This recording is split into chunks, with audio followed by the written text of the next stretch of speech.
semuanya, kembali lagi dengan saya Neva Kristanesia Siombing dengan MPM 23050300274 kelas 2B33. Pada video kali ini, saya akan mempresentasikan proses micro teaching sebagian tugas dari modul 4 dengan pengembangan keterampilan pengajaran untuk kelas inklusif. Dalam video ini, saya menjelaskan rencana pembelajaran, persiapan kelas inklusif, implementasi pembelajaran di dalam kelas, strategi adaptasi untuk siswa yang berkebutuhan khusus, serta refleksi setelah kegiatan berlangsung. Video ini juga disertai visual mendukung untuk membantu memperjelaskan konsep pembelajaran inklusif. Mari kita mempelajarinya sama-sama. Untuk micro teaching ini, saya mengajar mata pelajaran dengan matematika untuk kelas 4 SD dengan topik pengenalan pecahan sederhana, yaitu 1/2, 1/3, dan 1/4. Materi ini penting karena pecahan merupakan dasar untuk kompetensi matematika selanjutnya seperti perbandingan, pembagian, dan juga bangun datar.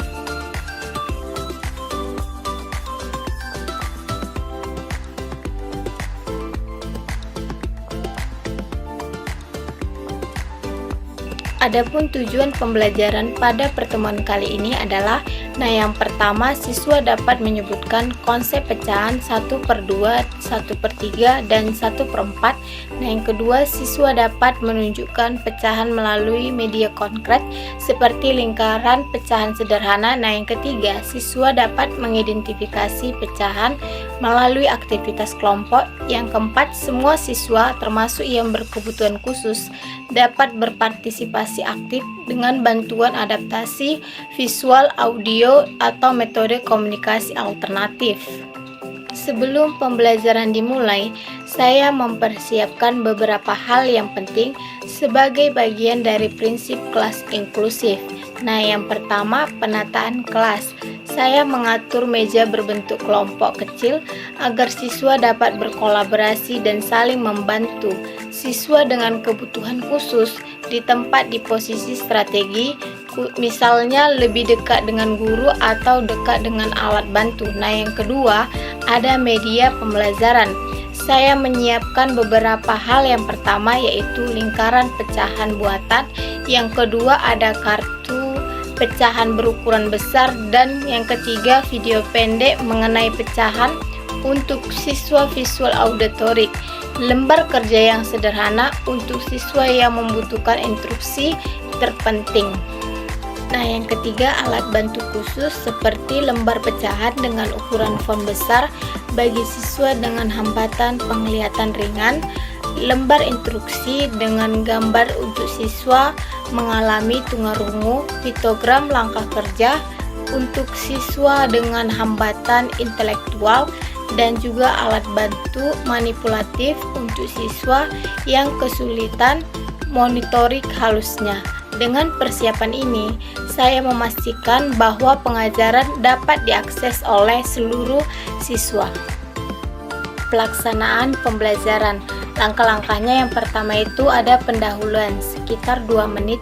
Sebelum belajar, guru mengajak siswa untuk melakukan apresiasi melalui pertanyaan. Siapa di sini yang pernah berbagi kue? Saya menunjukkan sebuah gambar kue utuh, dan kemudian gambar tersebut dibagi menjadi 2, 3, dan 4 bagian. Saya mengatakan, saat kita membagikan sesuatu menjadi beberapa bagian yang sama, itulah sebuah konsep dari pecahan. Ini dapat membantu siswa menggunakan pelajaran dengan pengalaman sehari-hari mereka. Yang kedua ada kegiatan inti 3-4 menit. Langkah yang pertama ada demonstrasi guru. Saya menunjukkan lingkaran pecahan besar di depan kelas. Ini adalah salah satu lingkaran utuh. Jika saya membagikannya menjadi 2 bagian yang sama, ini disebut dengan setengah ataupun 1/2. Siswa diminta menyebutkan nama pecahan tersebut sambil melihat warna-warna dan bentuknya masing-masing. Yang kedua ada aktivitas kelompok. Setiap kelompok mendapatkan kartu pecahan, lingkaran pecahan warna-warni, dan lembar kerja.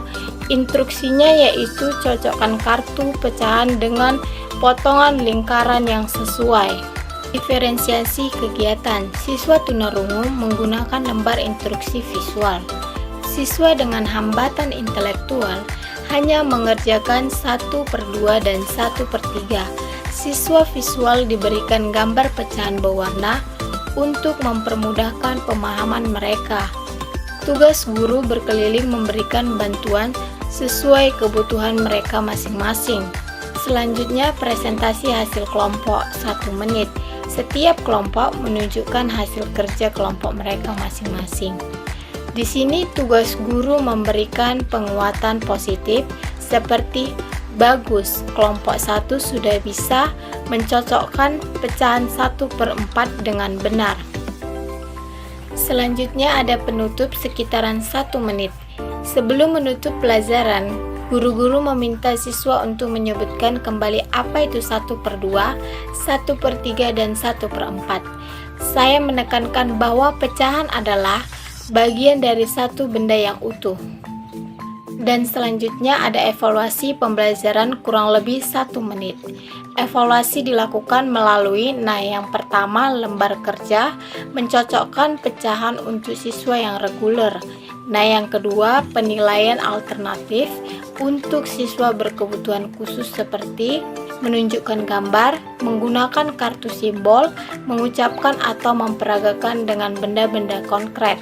Yang ketiga ada observasi selama aktivitas kelompok. Yang keempat pemberian catatan kecil, perkembangan untuk siswa dengan hambatan tertentu. Implementasi strategi inklusif sekitar 2 menit. Selama praktik micro-teaching, beberapa strategi inklusif yang dapat diterapkan. Yang pertama memberikan instruksi bertahap dan sederhana. Yang kedua menggunakan media multisensori, visual, audio, dan juga multiplatif. Yang ketiga menggunakan model Vetrutree, di mana siswa yang lebih cepat memahami membantu temannya satu sama yang lain. Selanjutnya, menyediakan waktu tambahan untuk siswa yang mungkin membutuhkan. Selanjutnya juga memberikan penguatan yang konsisten agar siswa lebih percaya diri. Menyesuaikan tempo penjelasan berdasarkan respons siswa. Dengan cara ini, siswa dapat mengikuti pembelajaran tanpa merasa tertinggal. Refleksi pembelajaran 2-3 menit. Tantangan yang dihadapi yaitu salah satu tantangan adalah perbedaan kecepatan belajar siswa. Ada siswa yang cepat memahami konsep pecahan. Namun, ada juga pula yang membutuhkan pengulangan lebih banyak. Tantangan lainnya itu mengelola siswa agar tetap fokus selama kegiatan kelompok juga menjadi tantangan tersendiri di dalam pembelajaran tersebut. Strategi mengatasi tantangan tersebut bisa dilakukan. Yang pertama, memberikan aktivitas yang melibatkan gerak untuk siswa ADHD. Yang kedua, memberikan instruksi visual bagi siswa tunarunggu. Yang ketiga, menggunakan alat konkret berulang kali untuk siswa yang belum memahami. Strategi ini cukup efektif menjaga keterlibatan seluruh siswa. Pembelajaran yang saya dapatkan dalam pembelajaran ini yaitu pengalaman ini mengajarkan saya bahwa pembelajaran inklusif membutuhkan persiapan matang, empati, dan fleksibilitas. Guru harus mampu menyesuaikan pendekatan berdasarkan kebutuhan masing-masing siswa. Di masa depan, saya ingin memperbanyak variasi media belajar dan meningkatkan kemampuan diferensiasi instruksi bagi siswa. Demikianlah micro-teaching kelas inklusif yang saya lakukan. Semoga proses ini dapat memberikan gambaran nyata mengenai Bagaimana pembelajaran inklusif dapat diterapkan di kelas? Baiklah, sekian dari video saya. Terima kasih.